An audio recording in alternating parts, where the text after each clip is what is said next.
Well, I don't know how centered I am, but here we are. Today is Christmas Eve. It is 7:17 a.m. right now, and we're here at Graywell Cove Beach, one of my favorite beaches. It's a nude beach. That is not why it's my favorite beach, but that is a fun fact about this beach. A few times that I've been here, there have been nude people. So, yeah, do what you want with that information. But, yeah, Merry Christmas. We're out here. I've always wanted to do a talking video. I mean, I often do while driving, but I've never done anything like cinematic, I guess, kind of like this. So I thought I would try. None of this will be edited. So if I stutter or if I go off track or whatever, that's okay. That's okay. This is more just, I guess, a little personal self-journal.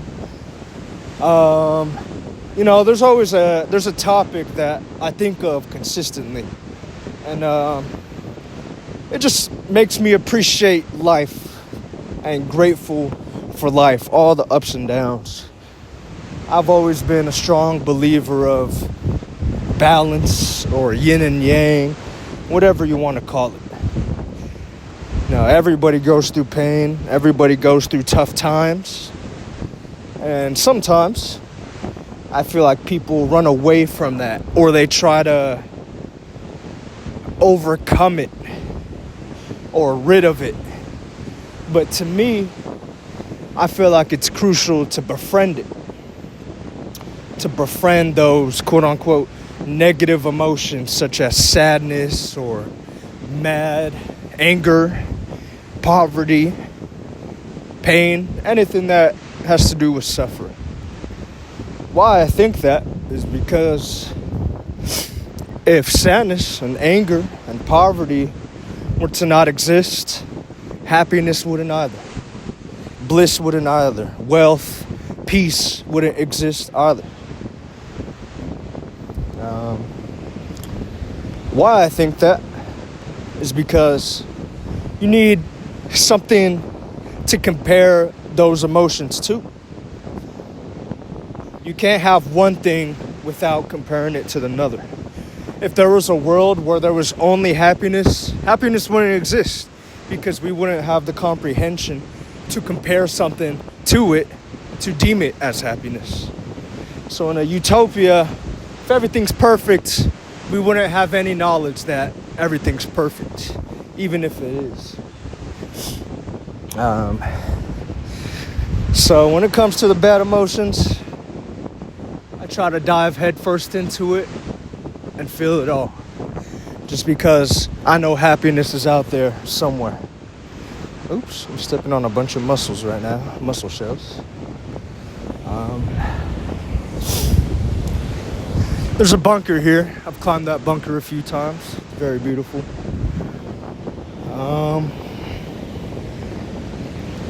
Yeah.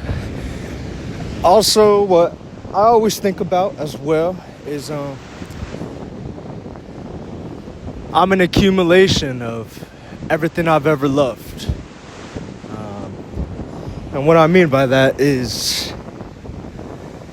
I look at my life, I look at my interests, I look at the way I perceive life, the way I like certain things, like having a cup of coffee before sunrise when no one else is awake. Or I'll go on a little drive or road trip, have all four windows down, blasting music and singing at the top of my lungs. None of these things are originally me.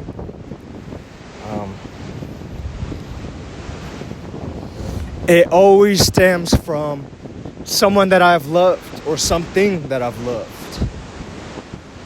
I'd say on the top of my mind, what are my biggest interests? I'll say video games, even though I don't have time or I don't make time to play anymore. That's been a huge part of my life. Going outside and just trying to explore, trying to travel, road trip, experience everything. Different cultures, different shoes, different perspectives of life, different ways of living. And then I'd say music. Music is definitely a huge part of my life. But when I think about it, none of these are me. It's always rooted from someone that I've loved. Like video games, that was from my uncle. When I was 4 years old, this guy was playing Halo competitively. This guy had the MLG tournaments and was playing. And he saw his little nephew, the first nephew of the family, and he's like, bruh, let me show you Halo. And so he did. Like when I was like 4 years old, he would just show me Halo. So ever since then, I've just been a huge gamer. And to go deeper into that, my interests, I have an interest in like videography. And that stemmed from gaming. Playing Call of Duty. I heard of this YouTube channel called FaZe Clan. And they did some cool trick shots. And so I wanted to make videos of cool trick shots too, montages with clips, with music over it. And that came into play for my interest in videography. To me, it was a bit of an art form. The fact that a silly little video game where you don't even play it the way it's meant to be played could emit so much emotion. And now, looking back on it, so much nostalgia. It's a beautiful thing. And so the more I made montages and the more I fell deeper into that, the more I just fell in love with videography itself. And doing stuff in real life. Like now, if it wasn't for my uncle teaching me video games as a young kid, and that stemming into FaZe Clan and making montages out of clips, I wouldn't be here today, right now, drawing on the beach while talking. Oh, by the way, I hope my camera doesn't, hope it doesn't get stolen. I can't even see it right now. So I don't know if someone stole it already. That would really suck if someone did. Yeah. Or even music. I remember as a little kid, my mother, she would always play reggae music. And she would always talk about wanting to live in Hawaii. And playing youth football, I always just had Polynesian teammates. I'd say a good quarter of them were Polynesian. Maybe even more. We had one single white dude. And guess what position he was? He was our QB. On some Joe Montana shit. So I always was just exposed to that reggae. My mother was too. And now, it's one of my favorite genres. I feel like it's a really underappreciated genre. And that went into me learning the ukulele, which is crazy. 1 year, I was just going through it, and my friend, Paul, he said he had an extra ukulele laying around, and he offered for me to borrow it. And I was like, shit, I've always wanted to play. Why not? And so I ended up borrowing it, and that was the first instrument that I ever learned. And it turned out to be a whole year of me borrowing it, just because I fell in love so much with it, and I did not want to let go of it. But then eventually, I got my own ukulele. And that stemmed into learning guitar. I loved playing the ukulele, and I was like, let me try this guitar thing out. Keep in mind, I am terrible. I'm awful at guitar. It's 2 extra strings. I don't know if my action is too high or I'm just coping, but I cannot play bar chords for the life of me. And there's so many different routes when it comes to music. Like I had an old good friend, and she showed me a song called, I still don't know how to pronounce his name, Hosier. She showed me a song called Like Real People Do. And at first, I was kind of confused. I was like, it sounded very nice and very cute, but I did not know what the song meant. And so I dove deeper into it. I think it has to do with bogs. Bogs in Ireland. Anyways, after diving into the lyrics, it ended up being one of my favorite songs ever, and a huge seed for my taste of music afterwards.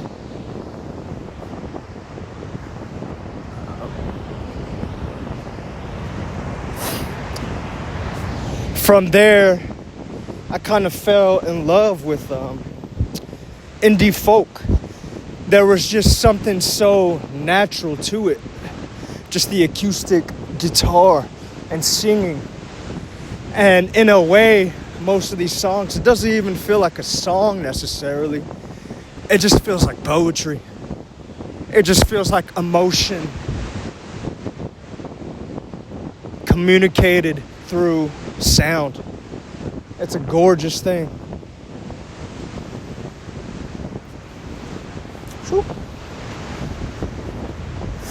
Even damn country. I know everybody, there's that stereotype or that thing where people say they love all types of music, but not country. Not country. That's where I draw the line. I don't want to talk about hillbillies and beer and steak and boots and horses. I don't want to hear about that. But, in high school, my old teammates, they listened to it. They listened to Midland's Drinking Problem. And to me, I listened to it through like a comedian perspective, a comedic lens, where I thought this shit is so funny. The lyric, people say I got a drinking problem, but I got no problem drinking at all. That's hilarious. I don't even drink like that. It was just, I was thinking that I was a little cowboy. I was a little Filipino cowboy with a drinking problem. And from there, it turned into Chris Stapleton, Tennessee whiskey, and really feeling the soul of country music, the emotion. Even though it was still drinking related, which I thought was hilarious. I was freaking 17, 16, talking about strawberry wine. What the hell do I know about strawberry wine?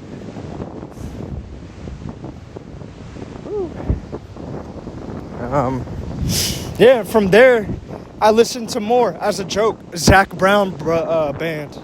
And they had a song called Toes and Chicken Fried. Like, that shit is as like hillbilly, not even hillbilly, but they're all just funny. And then eventually, I came across some serious songs, and I was like, hold up, I see the potential. Like, I forgot his name, Hideaway. That was a love song, and it was just gorgeous. He said, let's dip up out of here and build a house on the lake and hide away or run away. And now, country is honestly one of my most listened to genres. But enough about music. There's also just being outside and hiking. I think that's the biggest influence that I have ever had in my entire life. Just growing up in Daly City, playing football and all that. Just being surrounded by city and hard-headed people from football. I didn't know anything about this. I didn't know what life meant beyond brick walls, concrete walls. And I think going to school in Pacifica definitely helped me break free of those walls. Maybe not break free, but understanding that I'm not trapped in these walls. I'm not trapped in a rat race. And it all started with my high school sweetheart. Yeah, we would go on hikes, and I thought, yeah, I'm a football player. I've been playing football for 10 years. Excuse me. I've been playing football for 11 years. What the hell is a hill going to do for me? We're just walking on it. It's not like we're doing hill sprints. Keep in mind, I was a lineman. I was like 220 to 230. I was a 5'7" dude, 5'6". So all that weight going uphill, that hurts a man. That humbles a man. And when we would go on these hikes, what's up, Siegel? When we would go on these hikes, I'm like, what the fuck are we doing? This shit sucks. I'd rather just run or something. And I didn't understand it. But we went on many, many hikes. And yes, it was beautiful. Yes, I also did record videos because that was just also an interest. And that was the start, the seed of going from video game videos to real life videos. And she was kind of my, focal point of all these videos.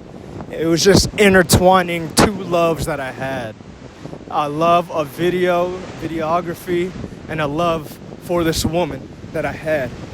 And it was lovely because she was introducing something that she loved to me, which was hiking. So there was just love all around, and it was great.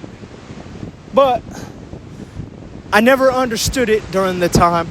Never understood the wonders of hiking, what the hell it meant.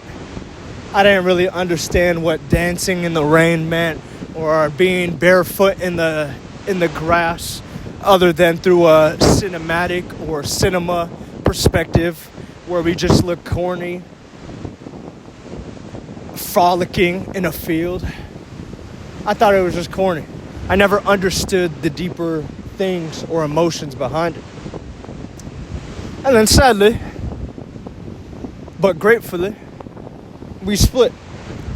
And from there, I was just lost. And I was thinking, I don't know who the hell I am. What are my interests? And so, in a way to cope, I went on one of our first very hikes ever. And I'm staring at it right now, actually. I'm staring at the hill. That's funny. I did not plan this.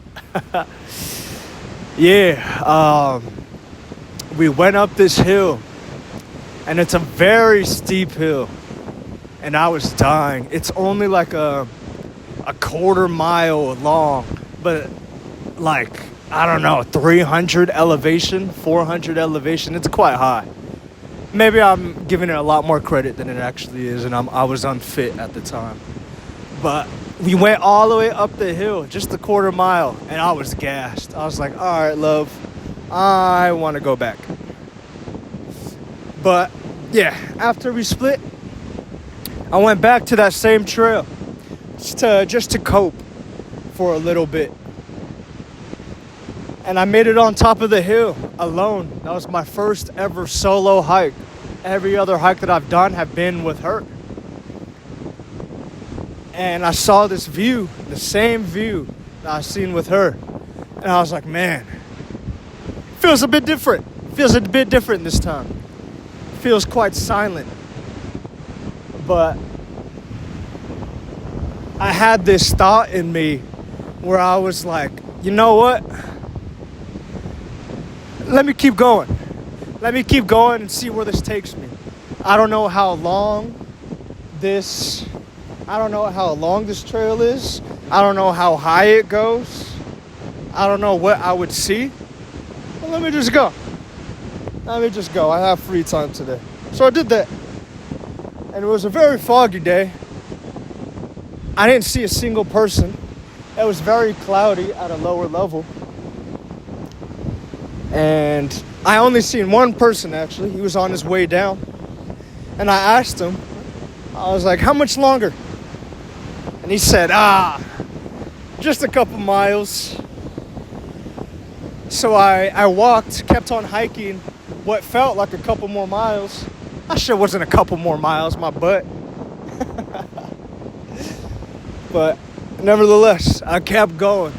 And eventually, I got high up enough where I made it past the wall of fog. And so looking down below, all I could see is just an ocean of fog. And it was gorgeous. I've never seen anything like it. And eventually, I made it to the top after a long, grueling hike. I didn't know how long it was. I was a bit afraid because I didn't know where I was. I had no map. I had nothing. I don't even know if I had water. But I still went up anyways. And I made it to the peak, and I saw all of Pacifica. I could even see the city down in the distance. I could see Mount Tam poking through the ocean of fog. And I was like, man, I looked around, and I seen I was the only person here.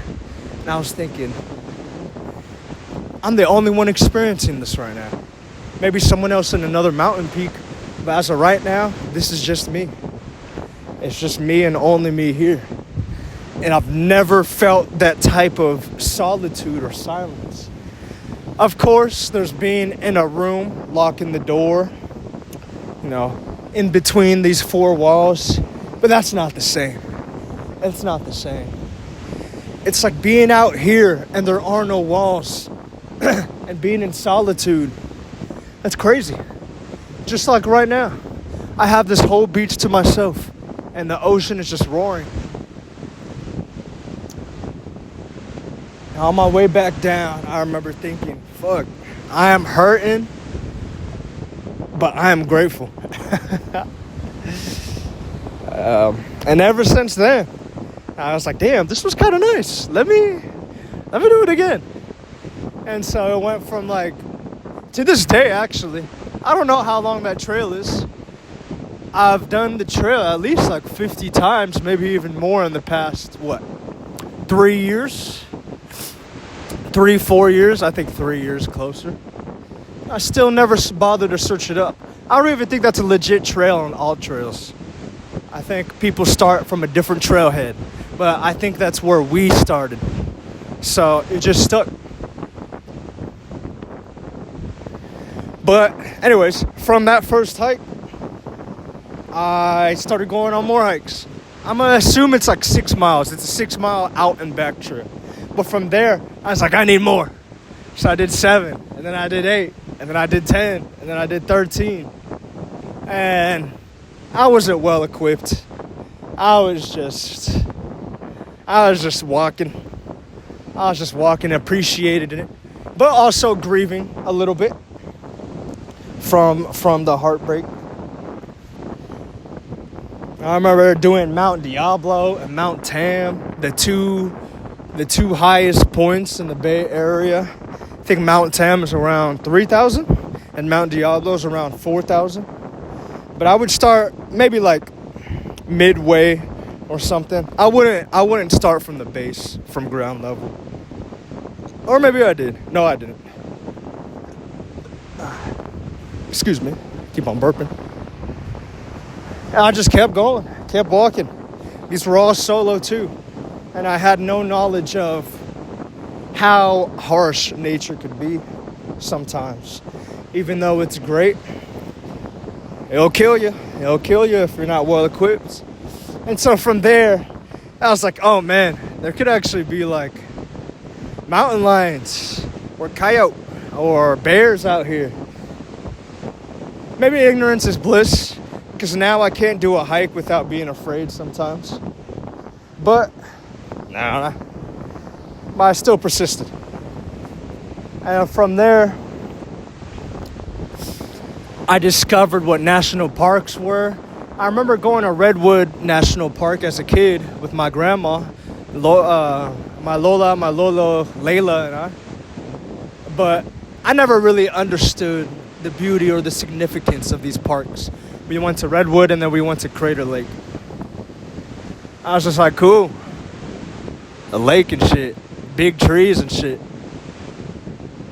But after hiking for a bit, I kind of understood its significance and the beauty of it. And from there, my number one was Yosemite. I wanted to go to Yosemite, and it was right in our backyard. It was only like a 3 or 4 hour drive. So, I think 2 years ago, in 2023, I hit up my friend, my best friend, left side for life, Milo. And I'm like, hey, you trying to go to Yosemite? And he's like, sure. When? And I'm like, in like 4 hours, man, like 5 hours, like let's leave tonight. And he was like, bro, I got work tomorrow. And I was like, fuck your work. Imagine 10 years into the future, you will not remember that shift that you work, that you will work tomorrow. But if you call out and take a little stab to your wallet, we'll make a fucking memory. We'll make a memory where we could look back in this a month or a year or a couple years or a decade from now and be like, hey, remember that time when you called out impulsively and we just went to Yosemite that next morning? We left within 5 hours. We left at midnight. We were there and we hiked for my first ever experience in Yosemite. And he was like, you know what? Okay. So we went. And from there, I was like, okay, Yosemite. Now we got to do Half Dome. Then a whole year passed by. And I had something happen where I was like, oh man, this sucks. And he hits me up and he's like, hey man, Half Dome in 2 days, 3 days. I think it's 2. And I was like, holy shit. 2 days. This is surreal. My number one bucket list item is coming true now. And so I told my boss, I'm like, hey man, I just won the lotto for Half Dome. Can I request off? And he has a little bit of experience hiking and going to national parks and traveling. So he was like, yeah, man, congrats. Like, go do that. So I was very grateful. Next thing you know, we did it. And I was the weakest link, but we did it. I remember, like, at least for a good 50% of it, I was just huffing and puffing. I don't know if it was the elevation or me not being fit or both, but I was huffing and puffing. And I told myself, all right, next time we do this, I'm gonna be trained. So fast forward to this year, 2025, we won the lotto 2 years in a row. And I was like, all right, I'm very good. I'm very well trained. I've been running 13 miles, 10 milers. My everyday mileage is 6 miles. I got this. We went there, and I got it. We brought 3 people that have never done it before. Iser, Carolyn, and Damien. And then Miss Sweeters, Milo and Damien's mother. And we all went. Milo didn't go because of his knee. So it was just us 4, actually. Iser, Damien, Carolyn, and Miss Sweeters. But it was still great. Yeah. And now I just have these ambitions of going to every national park. It's funny how it just all stemmed from someone that I once loved. Now, those little moments led to all these memories and stories, and me now talking here on this beach in the middle of the sun, reminiscing about those things, talking 20 minutes about it.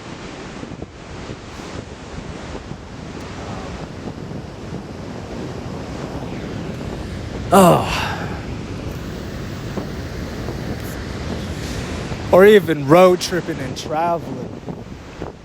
Like that same friend that showed me like real people do. She loved driving around. And at the time, as a coping mechanism, I would drive around too. And so once we hung out, we would just drive. We woke up, I just asked her, or she came home from college, and she was like, hey, I'm coming home, even though I have spring break in a week, and you told me not to come home because you have spring break in a week and you can wait till then.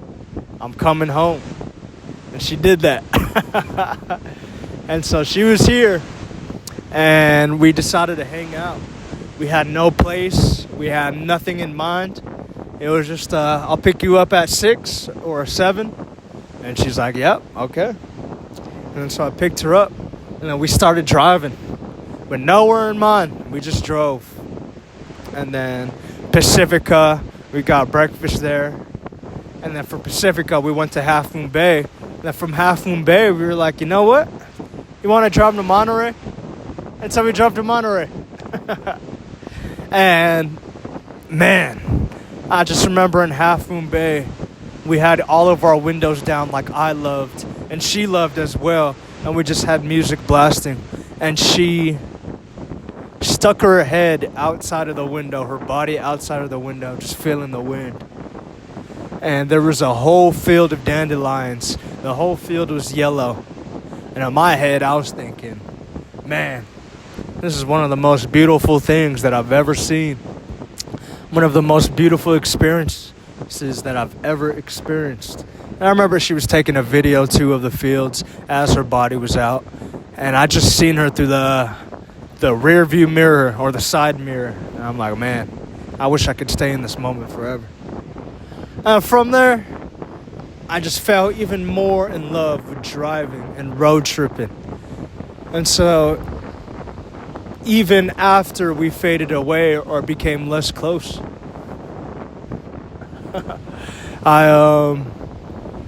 there's people there. I hope they don't take my camera. That would suck. Alright, I might have to wrap this up. But kept on traveling. I went all the way to Seattle on a solo road trip. And I went all the way to Zion on a solo road trip to Utah. And recently, I just went all the way to Grand Canyon, to Arizona, on a road trip. And I don't think any of this would have ever happened all of this would have never happened if I were to never meet these people that I loved and I do love to this day.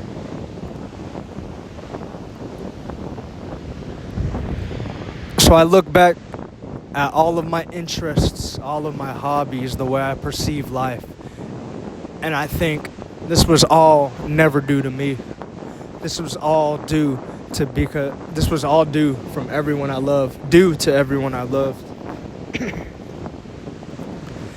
I'm just an accumulation of everything I've ever loved. So me being here today on this beach with the ocean behind my back in the center of a sun that I just drew, none of this would have ever happened if I were to never love.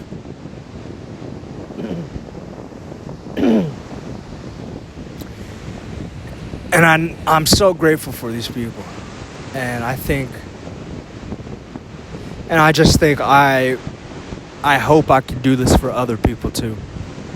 I hope that I could show the things that I love now because of the people that I've loved in the past, that I could show people in the future that I loved these things and they will love it as well. And it's just an endless loop of someone that I love showing me what they love, and in return, because they love it, I now love it.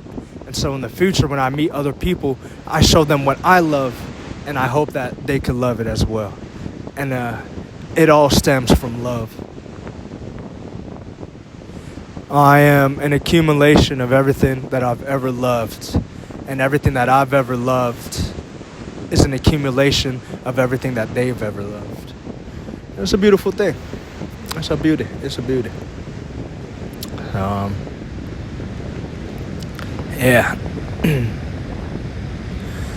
None of this would have ever happened if I were to never love. Christmas Eve, 7:52 a.m. Merry Christmas. Thank you for listening. Thank you for watching. And I hope you enjoyed the drawing. Thank you.